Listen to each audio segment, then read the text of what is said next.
Hey there, welcome back to Blacklist Universe. This is Mike, and I'm here to fix Suicide Squad's Joker. For some reason, they decided to make Joker a flamboyant, feminine... I don't know why they decided to gay him up so much, but gay him up they did. And that's just not Joker to me, and I don't think it's Joker to most of the people out there who actually care about this character. So let's see what we can do about this. Before we jump into that, allow me 30 seconds to introduce myself. My name is Mike S. Miller, 32-year professional comic book creator, video game concept artist, writer, blah, blah, blah. I'm the creator of multiple intellectual properties, including Imaginaries, Deal with the Devil, Six Gun Samurai, and Lone Star. Available to pre-order at lonestarcomic.com, link in the description below. Our vision here at Blacklist Universe is ultimately to create a multimedia venture to bring quality and ethics back to storytelling.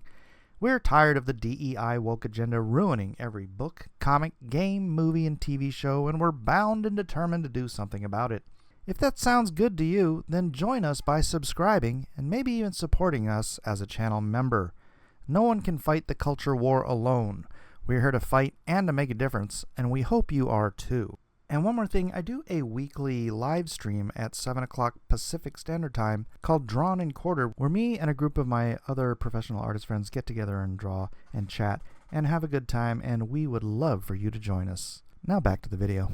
Honestly, the Joker is a very difficult character to get away from his core design. His original design is it's just so basic. It's a clown in a suit, and you don't want to veer too far away from that, or you get into these bizarre I hate to use the word clownish, but I don't know, they go from being clowns to being like circus freaks for, I don't know, Cirque du Soleil or whatever it is, in order to apparently try to be more original with the Joker design. They take him into directions that the Joker should never be taken into.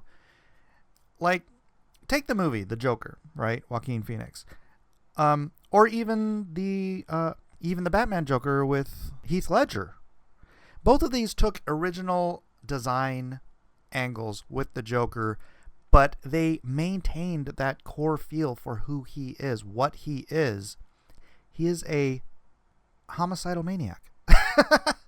That's what the Joker is. He's a homicidal maniac. He's not okay, and I get it. There's, the Joker's been around for, 75 years, and a lot of people have taken a lot of different tacks with him, and some of them are a little more cartoonish, some of them are a little more, some of them are a little darker and grittier. So I kind of have to take this just in the direction where I feel the Joker needs to be. So I can't discount everybody else's translation of the Joker character over the decades that he's been around. But for me, for the most part, the Joker has that core. He is a homicidal maniac. He wears clown makeup, and he likes to wear nice suits. And so the direction I went with, for some reason, I'll tell you, I have a character of my own who I kind of base on the Joker called the Piano Man. Someday in the Blacklist universe, you'll see him.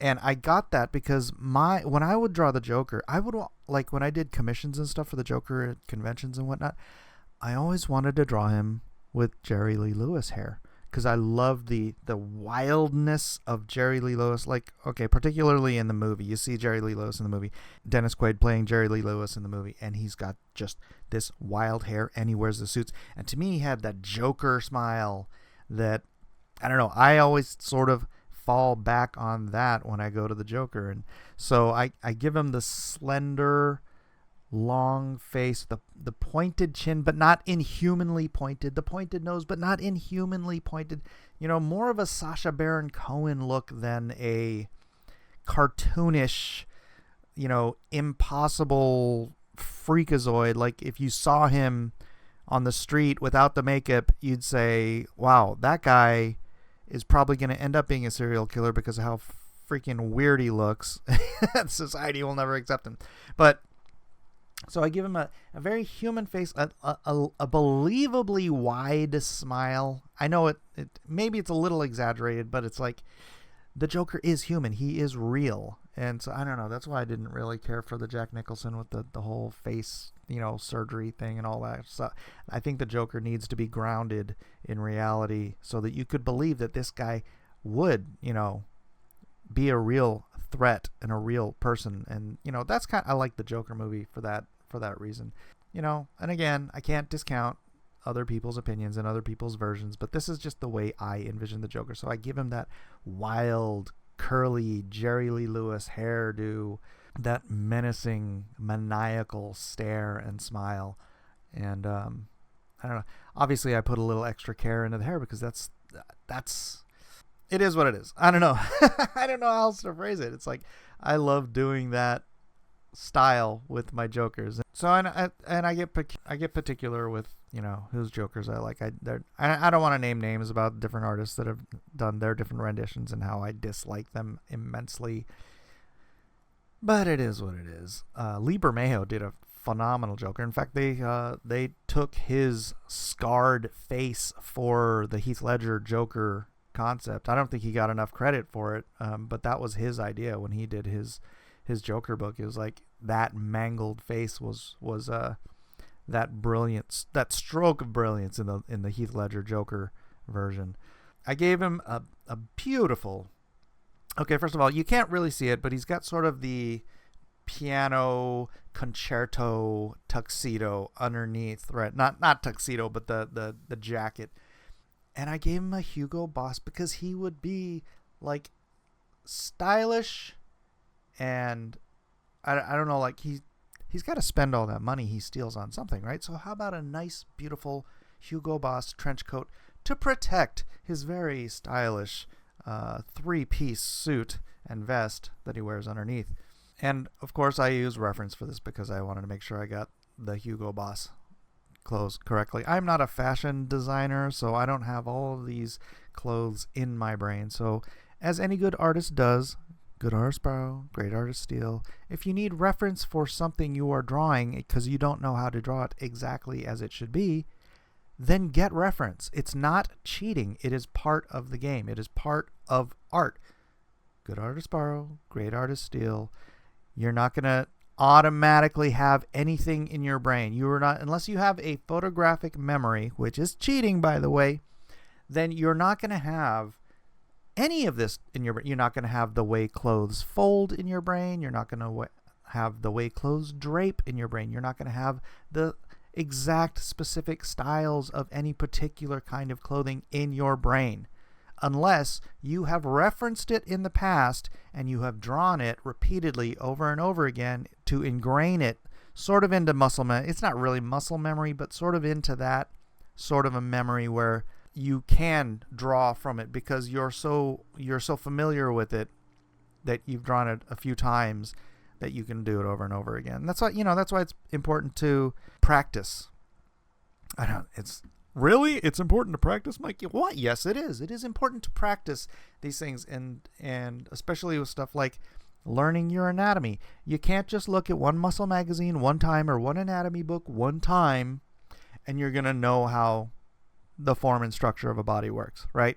You have to practice over and over. Repetition is key to learning these things. Learning, how do you draw hands? I don't know how you draw hands. Well, you have to draw about 1,000 of them first, referencing hands, referencing anatomy books, referencing whatever it is, so that you get comfortable enough drawing hands without the reference that you can do it by rote.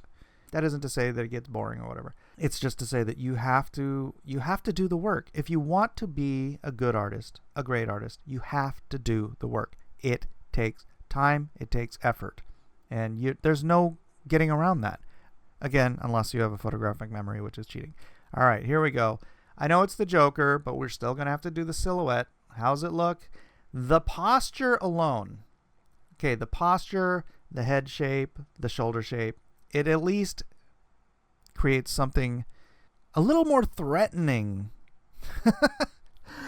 And I'm sorry, I'm looking back at a photo of the original design for the Suicide Squad, and it is so non-threatening, and the character's face is so unimposing, unthreatening, And you have this uncanny valley thing where they're trying to do this realistic take, and I don't know who they modeled the and God bless the actor. I'm sorry, you just don't have a Joker like threatening face. And then they like dolled him up with just horrible makeup, and it's look, your character, your villains, and particularly a villain like the Joker, he has to be a threat visually. This carnival barker, I hate to say it, but he is, everyone in the comment section that's been asking me to do the Joker, they're like, can you change the gay Joker from Suicide Squad? Because it's not just the way he's dressed, it is his flamboyant action. And it's funny because you take somebody like the Mark Hamill Joker and stuff, and yes, there's a flamboyantness to his character and his acting, but it is still driven by that maniacal nature, right? It's not, you can throw in some flash and some he is the Joker. He does like to do things that are spectacles, but he himself shouldn't look like a spectacle from a gay pride parade. I'm just going to say it. I'm just going to leave that there and let you dwell on that. If you have a problem with that, I don't know, let me know. Tell me off in the comment section if you think I'm barking up the wrong tree. But I care that the Joker be the character. Look, man, there's a reason Batman is the most popular character at DC. And it's not just because he's a dude dressed up like a bat. It's because he has a rogues gallery that is equal to none in the entire comic book space. And king of that rogues gallery is the Joker. You cannot diminish the Joker without diminishing Batman. And what they have done in Suicide Squad is they've absolutely diminished him to, instead of being the Joker, he is a joke. He's not a character that, I don't know, man. I watched the cutscenes and he's just so, I can't. I'm done. Forget it. All right, so here I'm finally going in tint, tone, hue. I know I dropped the colors in and I did the flatting first, and the Joker has a predefined color palette, and you'll find this in all of the different versions of the Joker. He's got purple, he's got green, he's got a yellowish orange. They use that in Heath Ledger. They use that here, or not here, but they use that, in Suicide Squad. They used it in the Joker movie. They use it in the Joker comics. They use it in the Batman. They use it everywhere. This is his pre-designed set. So giving him the tan overcoat or trench coat, it is a similar, it's the same hue, but a different tint as the orange. So I'm still maintaining that color palette. And I'm doing my initial run here. I'm just basically doing the Joker. If I were told, hey, Mike, you're doing another Batman book, and this time the Joker is going to be featured in it, and we want you to give him a suit that's unique to you, but it's still the Joker. This is how I would dress the Joker if I were doing that. And so therefore, if I was designing it for a video game, I would do the same thing. Why do you need to have all this, I don't know. I don't know why they feel the need to diverge so much from what is an iconic character. So, I mean, there's things you can play with. I put him in a more baggy zoot suit style pants. Again, the top, if you took the overcoat off, he'd be basically in a zoot suit as well. But it's, and then I gave him that cool, I don't know. I like the idea of Joker using knives, right? It's up close, it's personal. It's, there's something romantic about it. I don't know. Here I am trying to finish up so if you haven't watched my other videos, I drop a shadow layer, which I call the tone, and then I go in and I excise the light out of it, and then I go in the excised areas, I fill with white, and then I drop the opacity on the white down to around 20% so that I can use that as a highlight layer, and that creates the form over the line art so that it gives shape, structure to the artwork. as tint, tone, hue gives shape to everything. Shadows give shape to everything. That's basically the ways. You have highlights and you have shadows, and without those, everything just looks flat. So everything in reality is shaped, visually shaped, by shadows and highlights, and drop shadows to separate how far one object is from another. It's all very basic stuff. There's better artists out there. If on YouTube, I'm sure if you need to learn this basic shading stuff about about how to shade and give things form. So try the Watts Atelier. I think it's called Watts Atelier on YouTube. Excellent life drawing teachers there. You can give them, shout out to the Watts Atelier. Just look it up. Jeff Watts Studio, maybe it's called. I can't remember what it is, but they're here in San Diego too. Now going in, very few bright white highlights here because he's all flesh and material and a knife and maybe some buttons. So not a lot of those highlights going into this one this time around. A little bit on the leather on the shoes, but they're not patent leather shoes, so they shouldn't be that bright anyways. Oh yeah, and then I kind of hit it up a little bit with the darkness around the eyes. I liked the Heath Ledger dark shadow, and I didn't do it like bold black like he's got eye sockets like the Heath Ledger one, but I just give him a little bit of shadow there because I do think that that makes him a little more threatening. And then of course I gotta splatter a little blood on here because Joker's not the Joker unless he's being homicidal. And so this is the Joker after having just gone out on the town and chopped up some women. I don't know. He is a homicidal maniac, and I wanted to play into that, so that's what I've been doing here. And yeah, that's about it for the Joker. I went in and I did a few color variations, trying to maintain the basic color palette, but I wanted to add in some paisleys and some pinstripes and change up the color here and there, make him go a little darker, make him go a little brighter, give him that, just have a sense of variation so you still have your Joker and you still have his color palette, but you still have, if you want a variety of skins, different makeup. You could have completely bleached white skin, or you can have him with just the white makeup like the Heath Ledger. I know it's just variations on a theme with the classic Joker design, but it is, again, the way I would do it, the way I always envisioned it. I don't know if anyone else draws him quite the way I do, but I hope you like my rendition and think he would have been a better model to use for Suicide Squad, even if they had to maintain the same actor.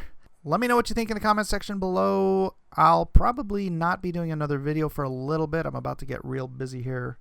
Probably. If not, then guess what? Harley Quinn is up next. So I hope you've subscribed so you get a notification for when that video drops. Until next time, this is Mike, and I hope to see you on the next video.